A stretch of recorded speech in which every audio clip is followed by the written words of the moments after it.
Tukiwa katika hatua za mwisho kukamilisha msimu wa 2024-2025 katika ligi kuu ya Tanzania Bara NBC Premier League, klabu ya soka ya Yanga iko macho hajalala kusaka wachezaji ambao wataenda kuunda kikosi kizuri na ambacho kitakuwa kishindani zaidi katika soka la Afrika na ligi ya nyumbani. Yanga iko katika mawindo ya kusaka wachezaji ambao watasaidia timu hiyo kuamka tena baada ya msimu huu kutofanya vizuri katika michuano ya kimataifa.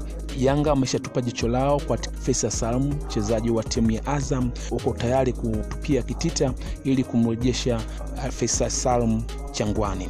Pia Yanga wako katika mazungumzo ya kumrejesha Inonga katika ligi ya Tanzania baada ya kucheza katika timu ya Simba. Hatimaye wanahitaji kumrejesha katika ligi hii katika timu yao.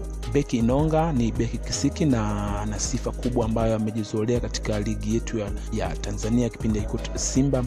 Yanga wanamrejesha katika ligi hii.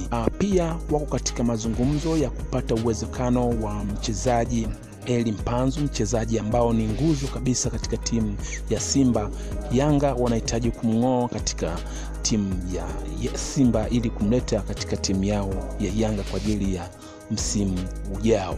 Pia Pestau baada ya kukosa nafasi katika timu ya Al Ahly na kuachana naye, hatimaye Yanga wanatupia jicho kwa mchezaji huyo ili kupata namna ya kuweza kupata huduma yake katika timu ya Yanga msimu ujao. Au ni baadhi tu ya wachezaji ambao wanawindwa na timu ya Yanga kwa ajili ya msimu ujao.